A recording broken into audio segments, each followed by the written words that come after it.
This graph shows the process that we'll be following over the next year. Tonight's workshop, where this is really the first chance for you to hear some of the thoughts and see some of the ideas and materials that we've pulled together about updating the plan, and for us to start hearing and getting thoughts back from you. We'll have some more follow-up meetings over the next couple of months. We're also going to rely extensively on our website to get comments from you online. We'll be putting information up there. We currently have a web page in the DCLU website on the city's hand. That one web page is devoted to the comprehensive plan update. We'll be providing information about future meetings as we develop white papers on individual topics. We'll make sure those are available that way. And on January 20th, this first phase, your initial input, will come to an end, and the staff will then start sifting through that information and use it as part of the raw material as we begin to draft new amendments to be adopted next year. We'll also start doing review under the State Environmental Policy Act, do secret review for the comprehensive plan. And we'll have a public review draft available around April and start having opportunities for you to submit comments on that public review draft of those amendments. Then in August of next year, the executive will submit recommendations to the council and orders to council. And in the fall, probably actually September, council will be holding a public hearing on the comprehensive plan amendments. And we'll adopt the amendments in fall of next year. So I want to make sure you have plenty of time to get back to the resource tables and talk to staff there, but if you have any general questions about this background and process, I can probably take a couple of those. I have a question. In the comp plan, it talks about jobs and housing and tracks projections for residents or households, the number of jobs, but one thing I noticed it doesn't have is visitors, and there's about 10.5 million current yearly visitors to Seattle, and projected about 12 million or so in the future. I was just wondering how, just in general, does the comp plan accommodate that mass of humanity if it comes to our city every year as well? How do you recognize that? That's a good question. The question was, how does the comprehensive plan accommodate visitors, not just the jobs and households and population of the city? And I guess the most direct answer is that the comp plan doesn't really do that.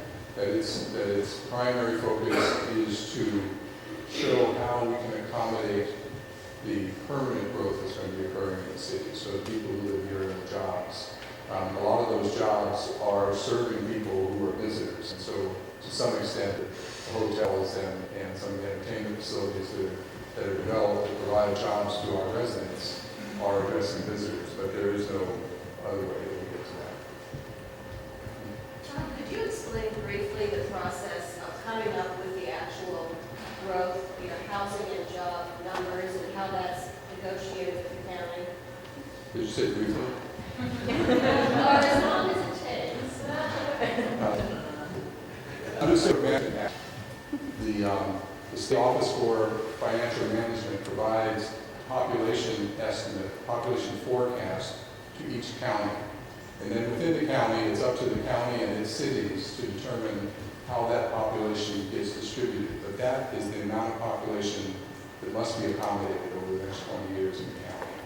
And in King County, the city of Seattle negotiated with other jurisdictions and looked at growth trends, looked at where existing zoning capacity exists, also looked at where transit service currently exists, and sort of at the willingness of other jurisdictions to step up and take growth in the city. And those other jurisdictions determine what the appropriate split among all the cities ought to be for their future planning efforts. So that's been decided. Because you saw that graph where things are offset a little bit, the number isn't finally set, but it's something like 50,000 households over the next 20 years and about 90,000 jobs over the next 20 years. Accepting that level of growth is fairly modest objective. I'd like to follow up on Stephen Lundberg's question to Mr. Dietrich. Does the plan scope include question of funding, how we can pay for the maintenance of our infrastructure, how we can allocate scarce lane space, how we can improve our transportation infrastructure and buy more transit service. And it seems like, legislative change. The comprehensive plan doesn't make those decisions about how funding can be generated to pay for those facilities. Transportation costs are very constrained. The revenue is certainly constrained. Right. So, what is the plan for the cost containment? What can you stream? One of the major things we're trying to do with the transportation element this time is to be a lot more directive about choices. Bill mentioned before that he counted, he's the only person I think who's counted policies in the comp plan. And he said we have a lot of goals and policies, but there aren't a lot of choices. And one of the things I want to do with the transportation element is a little bit about set priorities so that it's not going to make money up here, but it might help make future decisions a little easier because there'll be clearer guidance, especially on the transportation side. This has to be the last one. If that's the case, then wouldn't it be appropriate, following up the last question, to overlay the plan with a fiscal note, a budget, a fiscal impact statement, so that the public has a clear understanding of not only the benefits but the costs that may be entailed in the plan? That would be an interesting exercise, but at this point, the comprehensive plan is not very specific about all of the particular investments that would need to be made over the coming 20 years. It lays out directions, says we want to increase use of transit, we want to make bicycles and But pedestrians. certainly you could bound, put limits on expenditures to implement the plan and give people some understanding of how much one way or another. And I'm also thinking back to the neighborhood planning process, which did get to budgeting. They enumerated, each neighborhood enumerated a list. The city, accumulated all those budgets, put them into one budget statement, and that's an example of what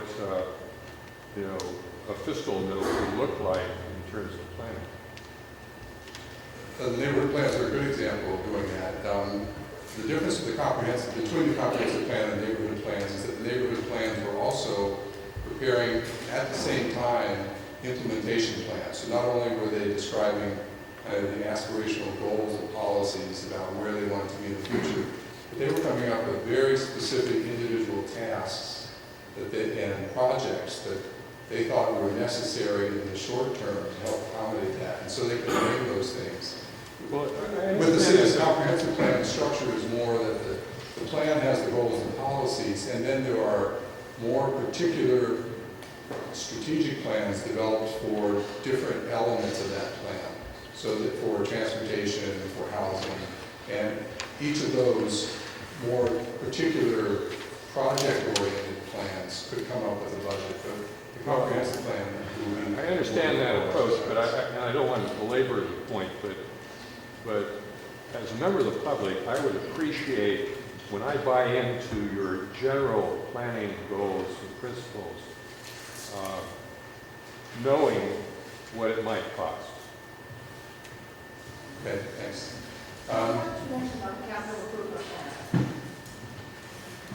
Well, part of the requirement of the Growth Management Act is that every decision the city makes needs to be consistent with the comprehensive plan, including capital decisions. And the city now is moving more toward tying the capital budget decisions it makes to the guidance in the comprehensive plan to make sure that the investments match our growth strategy. And we put more priority on the urban centers and urban villages when we're making those decisions.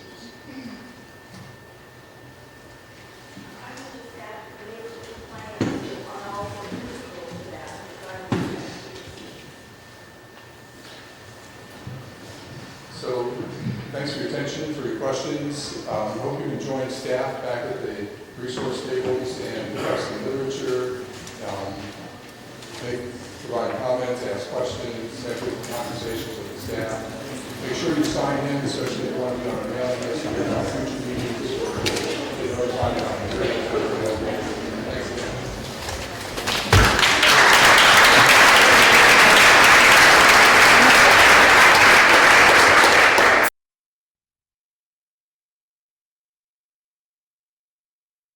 please join me in welcoming Michael Beschloss to the Seattle Public Library.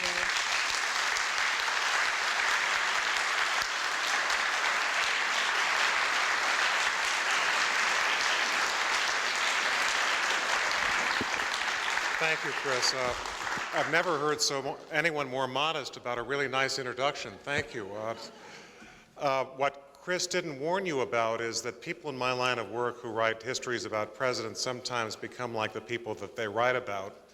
And I should warn you at the beginning, one person I've written not a whole book about, but at least a character in one of my books was Hubert Humphrey, who a couple of you may remember spoke in increments of 3 hours each. And the true story is told that once even he knew that he was going on for too long, and he yelled out into the audience, "Anyone here got a watch?" And someone yelled back, "How about a calendar?" So I'm going to try to keep this as brief as possible and keep those instincts in check. But it really is true. You know, some of you may know historians or biographers or be them yourselves. And my friends who are in this line of work, oftentimes they really do feel they have the problem of reading. You know, if you're spending 5 years on a book on some president, you're thinking about the guy all day long and sort of how he would react to things and how he spoke and reading his letters and so on. You know, you can run the risk of really becoming a living replica of that person, which can sometimes be good or bad. Actually two of the books I've written were on Lyndon Johnson based on these tapes he made of his private conversations. And the story is told, this is one that they say in Texas has the added advantage of being true. Not all of them are, but this one apparently was. He asked one of his aides to write a speech for him, which the guy did. And Johnson looked at it and said, "Well, the speech looks good." He liked the text. He said, "But there's a problem." And the guy said, "What's the problem, boss?" And Johnson said, "Problem is that this quotation at the beginning you've got here, as Aristotle said, blah, blah, blah." And Johnson said, "The problem is no one in this audience is going to know who the hell Aristotle was. So just keep the quotation but change it to, as my daddy said." It's the kind of thing did wonders for him as president, probably would not do wonders for me as an historian.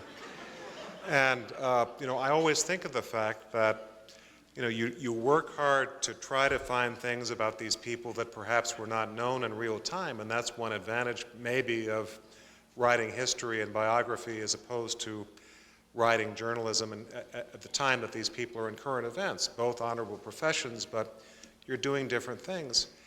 And one example I was thinking of, I grew up in Illinois where one of the local heroes was Adlai Stevenson, who ran for president twice, had been our governor. And about the time I became an historian, I ran into a guy who had been a campaign worker for Stevenson. And I said, it must have been so wonderful. You must just have learned so much about politics, elbow of the great man. And he said, well, actually, Stevenson was clueless as a campaigner, but we couldn't say so in his lifetime. And I said, well, what do you mean? And he said, well, for instance, one day, I think he said they were campaigning in northern Florida in a shopping center in the Florida primary, I think he said in 1956. And even Stevenson knew that he was not really connecting with the voters. And he finally said to his staff, what am I doing wrong? And they had to think fast. If they told the truth, they lose their embassy in Spain if Stevenson is elected. But I think they figured Eisenhower was going to win that year anyway, so why not? And so the aide said, Governor, here's the problem. You remember this morning when you were at that shopping center and that little girl handed you that stuffed dead baby alligator? And Stevenson said yes. And the aide said, well, what you should have said to her was, thank you, little girl, that will look perfect in my living room in Illinois, instead of what you did say, Governor, which was, for Christ's sake, what's this? The kind of thing you learn later on, and it does give you a little bit more of a sense of, maybe another example, President Bush the other day had his last meeting with Tony Blair, his fellow leaders, an event that would have been fascinating to be a fly on the wall for all sorts of reasons. And you read accounts of this meeting by people who were not there, and the accounts sounded as if they were, and I have to be a little skeptical because I always know that you read a newspaper article, you hear someone talking on TV about a private meeting between two leaders, they really do not tell you exactly what was said. And I couldn't help but remember there was another meeting, probably about 1961. John Kennedy, first year of his presidency, was meeting with his British Prime Minister, Harold Macmillan, who he was very close to, and Macmillan was a generation older. And if you read the newspaper accounts of this meeting, it said the two leaders discussed the Soviet Union and other global affairs. And years later, I got to see the notes that were taken of the meeting by someone who actually was in the room. And they did discuss the Soviet Union, but as far as I could see from the notes, a lot of it was taken up with Jack ranting and raving over press coverage of Jackie. He complained that they said that she spent too much money and was in Europe too much. He agreed with it, actually, but he disliked the fact that the news coverage was so hostile. And he went on, and Macmillan was a generation older and wiser and finally said, Jack, why don't you brush it off? It's just the press, why do you care? And Kennedy just got madder, and he said, that's easy for you to say, Harold. How would you like it if the press wrote that your wife, Lady Dorothy, was a drunk, which actually she was? and Macmillan said, with quite a lot of suaveness, he said, well, if the press wrote that my wife was a drunk, I would just issue a statement saying, you should have seen her mother. It's the kind of thing that gives you a texture of these things that you really do have to wait sometimes for an historian to bring them out because you can't really do it in real time. Anyway, I'm here discussing the red book over there. The beige book is my previous book, The Conquerors. The red book is called Presidential Courage, Brave Leaders and How They Changed America, 1789 and 1980 to 1989. I said I'd keep this brief, so I'd better say thank you and sit down, having said the whole title. But what it is, it's a book about 9 presidents from George Washington in 1789 all through the next 2 centuries.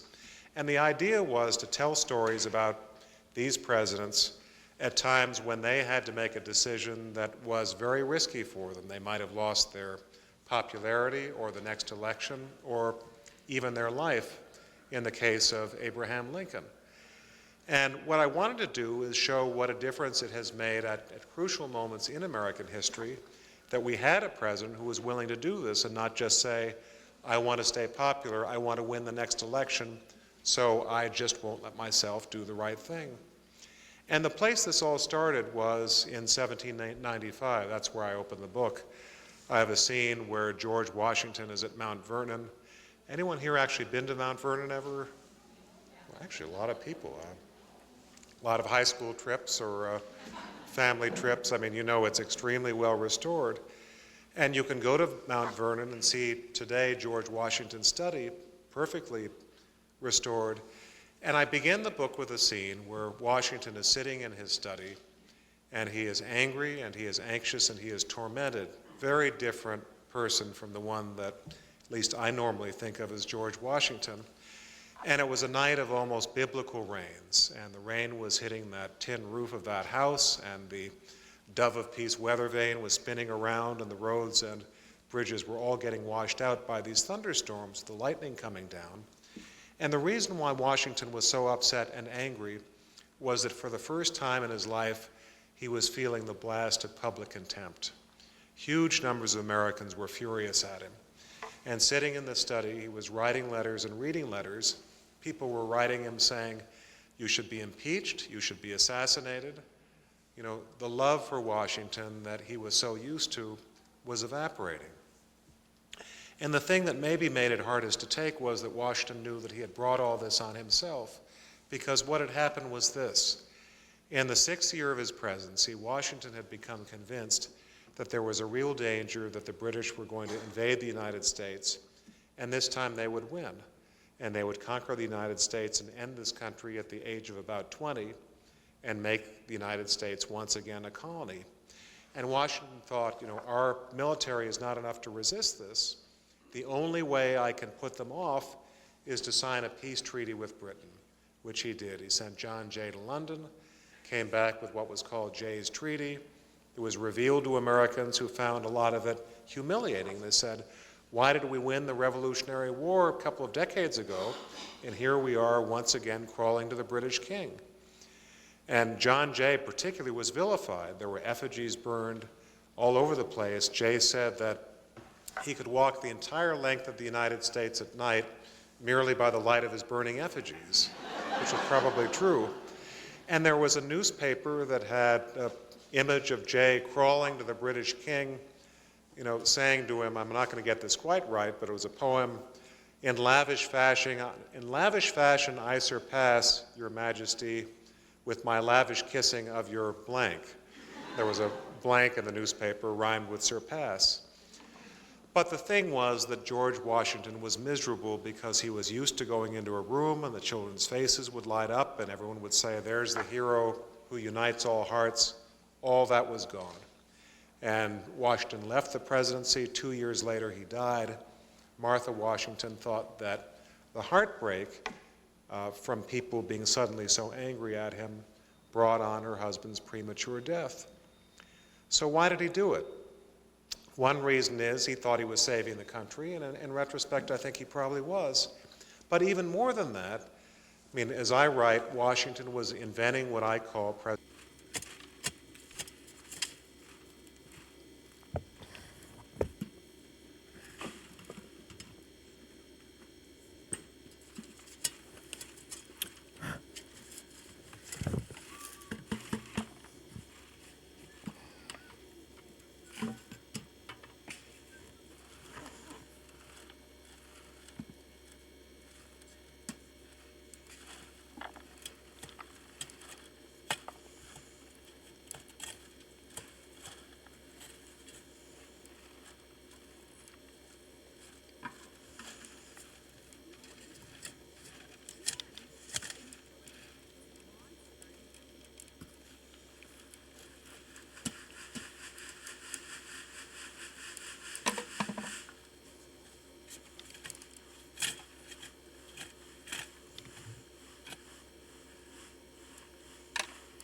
Paul is Pitter and all excited about the upcoming barbecue tonight.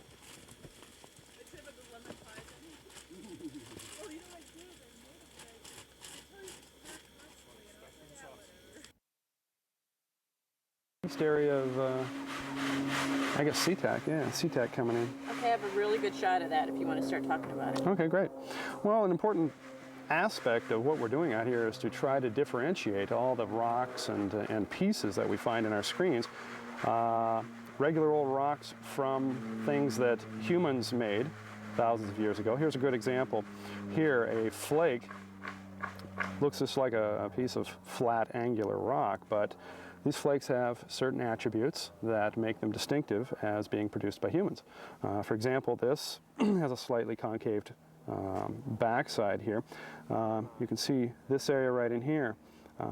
Because it takes such a large amount of force, direct force from a hammerstone to break off this flake from the parent material, it may have been sitting in the parent material much like that, with a hammerstone coming down somewhere up here.